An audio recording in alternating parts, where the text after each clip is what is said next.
Choose the most appropriate form. Neng, nep, nenet. Remember that the formal ne can sound a bit stiff. Did you just say yes? Absolutely not acceptable. You want to find the right word for the right occasion. Step 3. Desteria. Desteria is the oasis in the desert. Show them your character. If you're not the diligent type, get a stooky plant. Work is tough. Laugh and the whole world laughs with you. Weep and you weep alone. Stay put, like the stooky that survives in the desert. Hang in there until the end. Of course, you can always quit. You matter more than anything else. Step 4. Survival kit. Every worker needs a survival kit. Survival kit level 1. This position gets the most exposure. Grab one when you need a sugar boost. Always keep a few treats you can offer your co-workers. Survival kit level 2. These are for hunger pangs before and after a meal. You'll need them when you take a coffee break with your office buddies. Survival kit level 3. Trash talking your boss with your soulmate. Did you survive in the workplace? Office romance? Be careful. Even the photocopier knows all the gossip. It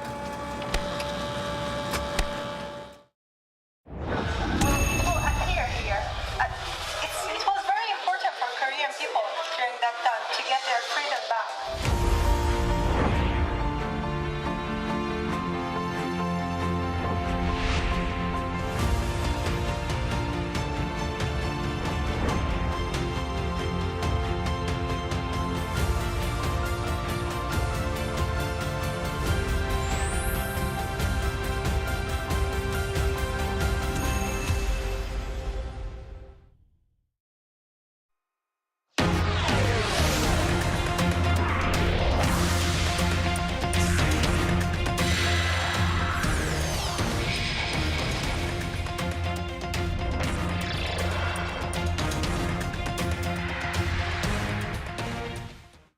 On the day of his impeachment vote, President Yoon has spoken, apologizing to the people over his abrupt martial law declaration. He says the fate of the remainder of his term will now be in the hands of the ruling People Power Party. Our Kim Do-yeon starts us off. Making a public appearance for the first time since Wednesday morning when he lifted the martial law decree imposed, President Yoon apologized for the public chaos that stemmed from his decision to declare martial law in South Korea for the first time in 45 years. 매우 송구스럽게 생각하며 많이 놀라셨을 국민 여러분께 진심으로 사과드립니다. 저는 이번 계엄 선포와 관련하여 법적, 정치적 책임 문제를 회피하지 않겠습니다. The address came as the National Assembly is set to vote on his impeachment motion on the same day. And as the fate of the remainder of his term is being decided, President Yoon also said during the address that he will now yield all decisions to the ruling People Power Party on his term, as well as the means to stabilize the political situation of the country. 저의 임기를 포함하여 앞으로의 전국 안정 방안은 우리 당에 일임하겠습니다. 향후 국정 운영은 우리 당과 정부가 함께 책임지고 해 나가겠습니다. While this doesn't specify what it means in terms of how the country will be run, the announcement comes as ruling People Power Party Chair Han Dong-un changed his initial stance and said that he's in favor of impeaching the president as there cannot be another day under his unstable rule. Votes from lawmakers who backed Chairman Han could tip the scale and reach the 200 votes needed to impeach. But with Yoon's new announcement, it's unclear how these lawmakers will now decide to vote, as the ruling PPP will have the power to decide. Also, during the address, Yoon tried to explain the reason behind the declaration of martial law, saying it came from the urgency he felt as the president, the ultimate bearer of responsibility for state affairs. On the other hand, he shot down claims that there could be another declaration of martial law if he remains in power. 또다시 계엄이 발동될 것이라는 얘기들이 있습니다마는 분명하게 말씀드립니다. 제2의 계엄과 같은 일은 결코 없을 것입니다. Meanwhile, this much-awaited address to the public lasted 2 minutes with no reporters allowed in the briefing room where it was broadcast live. It was officially announced to reporters just an hour before he made the live television appearance. Kim Do-yeon, Arirang News. And with President Yoon's apology having come just hours ahead of the parliamentary vote, his apology appears to have failed to cool down the heat at the National Assembly. Our Kim Jung-sil joins us live. Jung-sil, bring us up to speed on the key developments. Tommy, as you said, President Yoon's earlier remarks and national address has only elevated the debate here at the National Assembly, with both the ruling People Power Party and the main opposition Democratic Party reacting strongly. Now, let's first take a look at Democratic Party Chair Lee Jae-myung, who didn't hold back his criticism of the president's remarks. It's deeply disappointing. The remarks completely fail to meet the public's expectations and only amplify their sense of betrayal and anger. The very existence of President Yoon is the greatest risk to South Korea.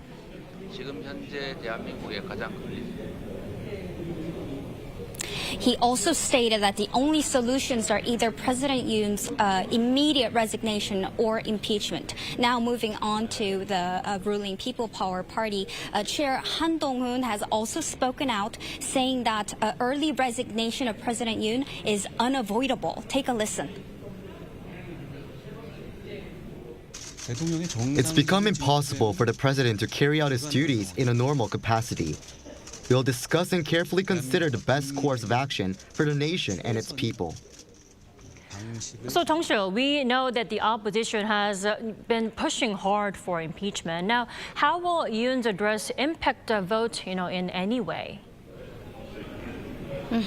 Tommy, the president's address has caused a shift among ruling party lawmakers already who were supporting the impeachment. Initially, only 2 lawmakers have officially were on the stance, but one has already shifted his mind. Lawmaker Cho Kyung-tae has reversed his stance of supporting the impeachment and said that he now supports Chair Han Dong-hoon's approach to it with a structured resignation plan instead. Now, with his reversal and other potential changes in mind, the opposition faces an uphill battle to secure 8 votes needed for the impeachment motion to pass.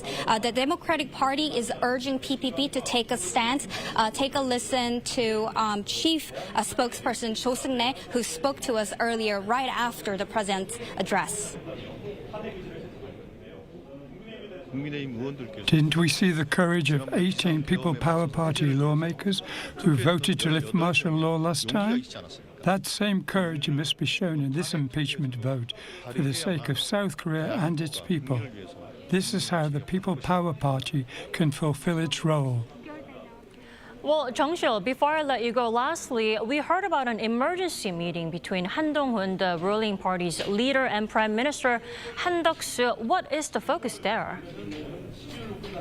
That's correct, Tommy. The 2 Hans had an emergency meeting that lasted about 80 minutes right after the address. Now, afterwards, Chair Han arrived back here at the National Assembly and told reporters that the 2 discussed measures to ensure public's anxiety at the moment, and that they also decided to closely communicate on effectively managing the people's livelihoods and the economic situation. Now, that's all I have for now, but we'll have to keep an eye on the 5 p.m. vote tonight. That's all I have for now. Back to you, Tommy. A critical moment in South Korean politics. Jung-sil, thank you so much for that report. Now, President Yoon's political future hangs in the balance as Parliament is set to vote on his impeachment this afternoon following an abrupt declaration of martial law. What lies ahead for the troubled leader? We are joined by our Eun-ji here in the studio. Welcome back, Eun-ji. Thanks for having me. So, Eun-ji, we are just less than 3 hours away from the vote. Now, in the meantime, walk us through how the impeachment voting process works here in South Korea. Sure, Dami. It was on Tuesday night when the whole country was plunged into political chaos after President Yoon unexpectedly declared martial law before reversing his announcement only hours later following a bipartisan parliamentary vote that rejected the order. Then on Thursday, 6 opposition parties submitted a bill calling for President Yoon's impeachment. According to the National Assembly Act, the vote must take place between 24 and 72 hours after submission, which needed to have taken place between Friday and Sunday. So the Minnesota lawmakers have scheduled the vote for this afternoon at around 5 p.m. Now, removing the president requires a parliamentary two-thirds majority, meaning that more than 200 of all 300 lawmakers must vote in favor. The opposition bloc, which supports the motion to impeach the president, holds 192 seats. This means at least 8 votes are needed from President Yoon's governing party for the impeachment motion to pass. Since it's an anonymous vote, divisions within the ruling party suggest that defections are possible. So although we have just a few hours left until the vote takes place, it's still very hard to tell how the results will turn out at the moment. Very hard to predict. Now, what are some of the possible scenarios? I mean, what if the impeachment motion is eventually passed? If the impeachment passes, President Yoon will be immediately suspended from performing his duties until the result of an impeachment trial held by the Constitutional Court. Prime Minister Han Kang will serve as the country's leader in the role of acting president. But challenges remain, as it must be approved by the Constitutional Court that technically might not have enough judges. Normally, for the final judgment, at least 6 out of 9 judges must vote in favor of the motion, and it requires 7 justices to review the case. But the court currently has only 6 sitting justices, and it has up to 6 months to confirm the impeachment. Experts have said that technically 6 could be enough, but they'd all need to vote in favor. The opposition party lawmakers are working to have at least 1 new justice to proceed with the process, but it remains to be seen whether the prime minister, who will serve as the acting president in the event of an impeachment passing, will be given the power to appoint a new justice. Meanwhile, if the impeachment motion is rejected, the main opposition party has said it will immediately resubmit the motion. The Democratic Party lawmakers have vowed to continue to submit impeachment motions until it passes and said they will convene temporary parliamentary sessions every week to do this. Alrighty, Eunji, thank you so much for the thorough wrap-up. Thank you. And large political rallies, both for and against President Yoon, are set to take place across the capital city in the run-up to the impeachment vote. We have our Iuni aunt out in Yeouido, where the voting will take place. Now, Euni, are you spotting anything different there following the apology? Yes, Tommy, so I've been here at the National Assembly since this morning in Yeongju-Pogu District, Seoul. So compared to this morning, there are certainly more people voicing their demands for President Yoon's resignation. And there are others who are in support of the president. And as you mentioned, President Yoon made his first public comments this morning apologizing for declaring martial law, whether it was enough to change people's minds, and what do those who oppose impeachment think. Let's hear what some of those had to say.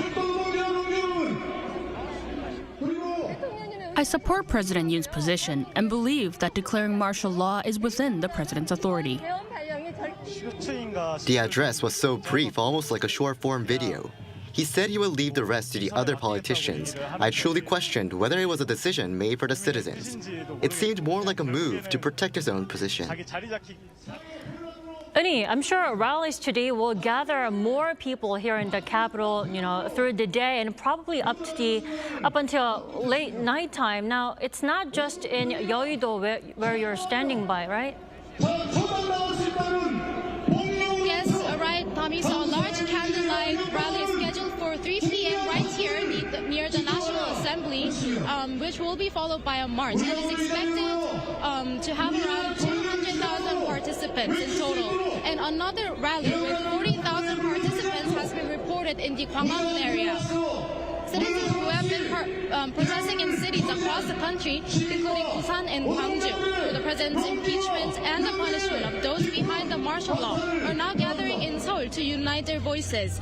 University students are actively participating, and people of all generations are uniting to voice their demands for a better democratic society. In less than an hour, an even larger crowd is expected to gather here near the National Assembly. Large counter-protests by organizations in support of President Yoon are also planned across the country, including here near the National Assembly and around Gwanghwamun Square in central Seoul.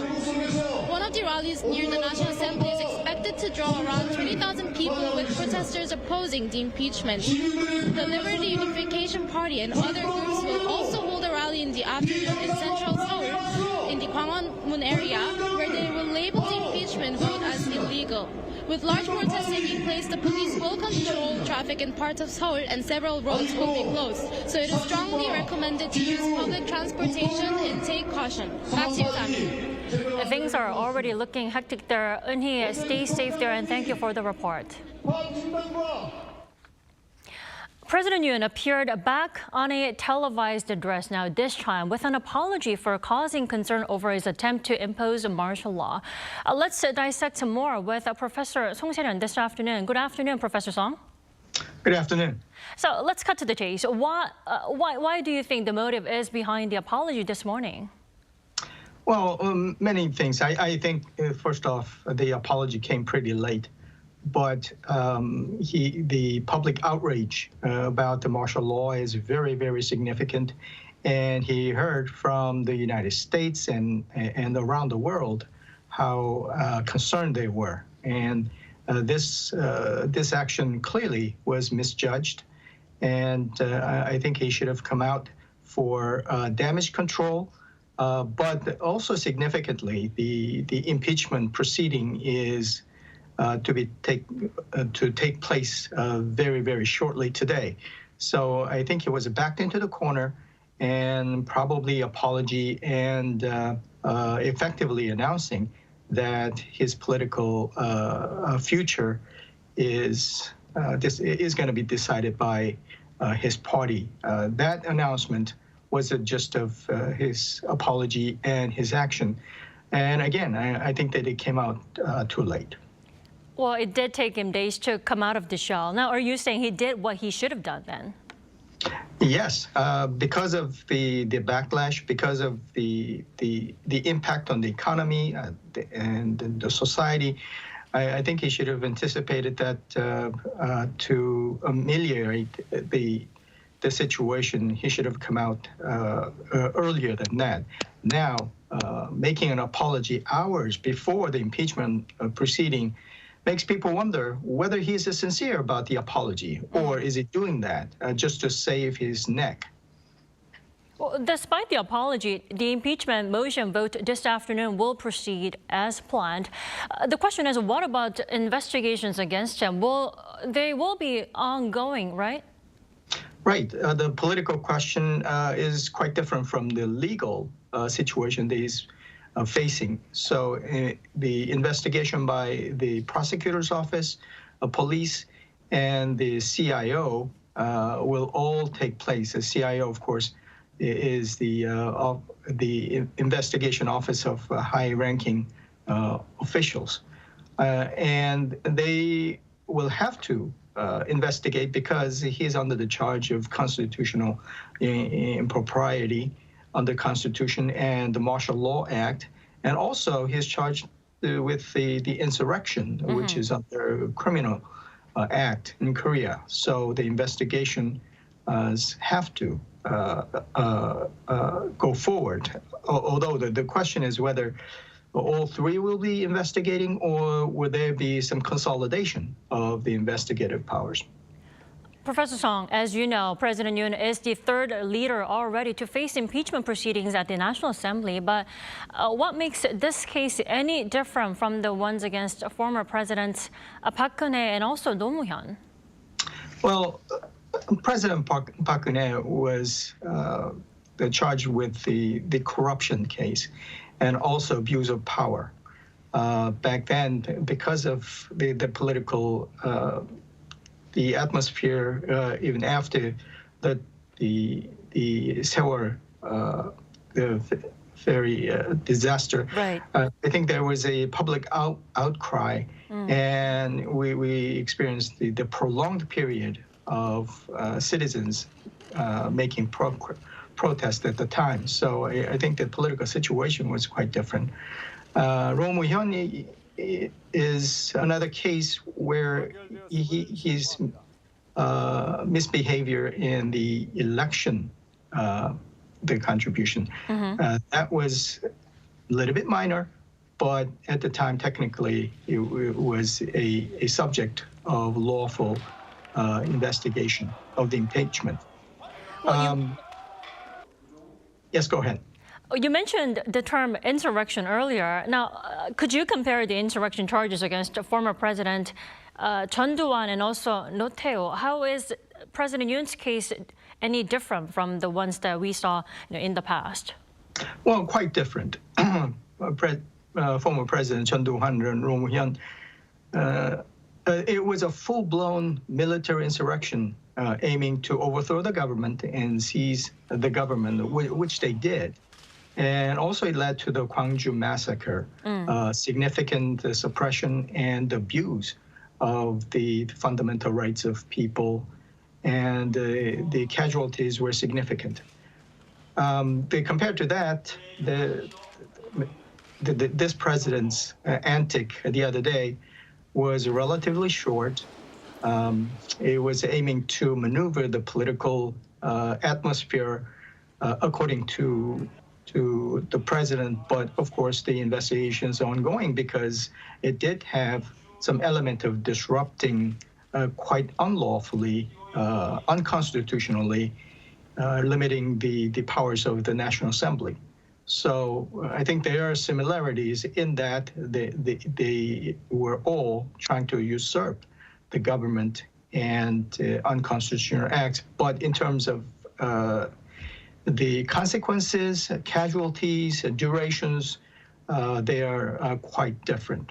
So I think that they will go to the decision of the Constitutional Court, if it goes to the Constitutional Court, whether those two could be treated similarly. We will have to get back to you, Professor Song, in the very near future. Thank you so much for connecting with us. As always, we appreciate it. My pleasure. Thank you. In related news, Yoon's first public apology since the declaration of the controversial martial law was viewed with much attention from media outlets around the world. Our Choi Min-jung has this report. Foreign media outlets around the globe were quick to put the spotlight on President Yoon Suk-yeol's first address to the public since the imposition of the short-lived martial law. Major outlets such as Reuters, AP, and AFP reported President Yoon's national address as a major breaking news story, reporting that the South Korean president had apologized for declaring martial law and causing public concern. Also highlighted was the president's promise not to make another attempt to declare martial law. AP also said it wasn't immediately clear whether the impeachment motion submitted by opposition lawmakers would get the two-thirds majority required for Yoon to be impeached. But it appeared more likely after the leader of Yoon's own party called for the suspension of Yoon's constitutional powers. Likewise, CNN reported that pressure on Yoon has mounted, with protesters and opposition figures demanding his impeachment, and support wavering even within his own party and military. The New York Times highlighted Yoon's apology as well, but mentioned that he did not resign ahead of Saturday's impeachment vote, despite growing calls for him to step down. Japanese media also showed great interest by broadcasting President Yoon's national address live. NHK broadcasted President Yoon's speech live with real-time interpretation. Kyodo News also reported on the national address and underlined that Yoon did not mention resignation.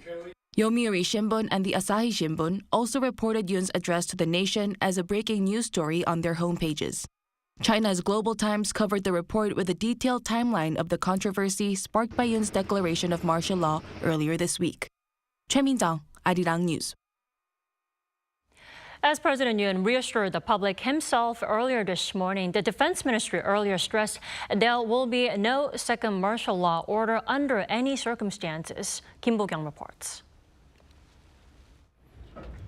Military officials are reported to be reassured following President Yoon's public address on Saturday morning, where he said there would be no second martial law decree. Acting Defense Minister Kim Sun-ho had already addressed concerns over the possibility of one being issued, denying claims raised on Friday. Even if there were any demands for martial law to be declared, the Ministry of Defense and the Joint Chiefs of Staff would never accept them. Minister Kim apologized for the confusion caused by this week's martial law declaration. He pledged full cooperation with the upcoming investigation by the prosecution, including dispatching military prosecutors for a joint inquiry. Kim also instructed relevant agencies to preserve original documents and prevent any tampering with them. This was followed by the Archives Agency's request to the Presidential Office and Defense Ministry to preserve all documents related to martial law declaration. After Acting Minister Kim's statement, the Defense Ministry removed 3 senior military officers linked to the December 3rd imposition of martial law. The commanders of the Capital Defense, Special Warfare, and Defense Security Commands have been suspended from their duties and transferred to other units. The ministry has sent applications to the Ministry of Justice for travel bans to be placed on 10 military officials facing treason and other charges related to martial law, including these 3 commanders. 2 of these commanders have already spoken out. In a YouTube interview with lawmaker Kim Byung-ju, Army Special Warfare Command Commander Kwak Jong-gun revealed that former Defense Minister Kim Yong-hyun instructed him to remove lawmakers from the plenary session and that President Yoon followed up on the operation. Capital Defense Command Commander Lee Jin-woo also stated that President Yoon contacted him about the National Assembly situation. Meanwhile, Hong Jang-won, the first deputy director of the NIS, revealed that after martial law was declared, President Yoon personally instructed him to arrest the key political figures and, quote, clean up. Hong made the statement during his appearance at the National Assembly on Friday. The director, Cho Tae-yong, however, said he received no direct orders from Yoon about arresting any politicians, contradicting Hong's claims. The National Assembly's Intelligence Committee began holding a session on Saturday morning to conduct an urgent inquiry into this issue, but in the absence of the first deputy director. Kim Bo-kyung, Arirang News. And the political crisis in Korea has drawn attention all the way from Sweden as well, where Nobel Week is underway. Just yesterday, Korean author and Nobel laureate Han Kang addressed the situation during a press conference. Our culture correspondent Song Yujin reports from Stockholm. December 3rd was a night of shock for many in Korea, including author Han Kang, this year's Nobel laureate in literature. Currently in Stockholm for Nobel Week, Han shared their thoughts on Korea's political turmoil during a press conference on Friday, a subject she found deeply personal. To write Human X, I studied the martial law situation from late 1979. Witnessing martial law unfold again in 2024 was startling. But what was different this time was how everything was broadcast live for everyone to see in real time. Human X explores Korea's painful history during the 1980 democratization movement in Gwangju City. The movement arose as a response to the brutal military suppression that followed martial law in 1979. Although the martial law declaration this time lasted only a few hours, Han says what she witnessed left a profound impact. I saw people trying to stop armored vehicles with their bodies, others holding back soldiers with their hands, and some standing firm against advancing troops with guns. As the soldiers withdrew, some even called out, "Take care," like they were saying goodbye to their sons. I could feel their sincerity and courage. What also struck her was the difference in the behavior of police officers and soldiers compared to the violence of 1979.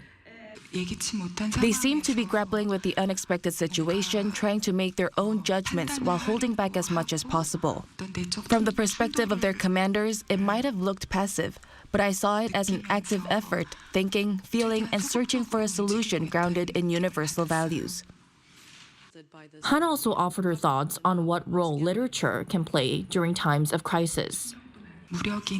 I sincerely hope we don't return to the past where force and suppression silence the press. Literature allows us to delve into the inner lives of others while exploring our own. This process builds the strength to think, judge, and act decisively in difficult moments. Literature isn't something extra, it's essential. Han will continue her Nobel Week schedule on Saturday, this time meeting the public at her Nobel Prize lecture. Song Yujin, Arirang News, Stockholm.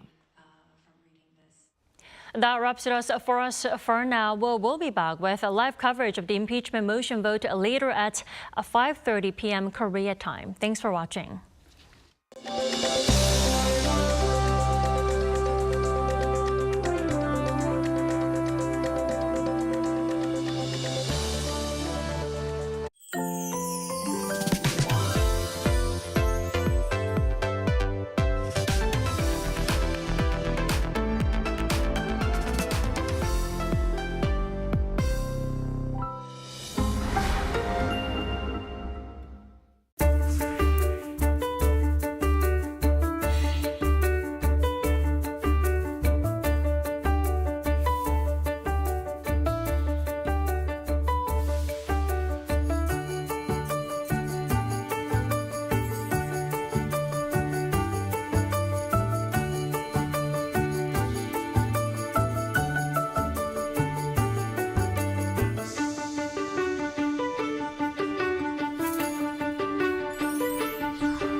진짜 한국에선 어떻게 먹는지 알려줄까?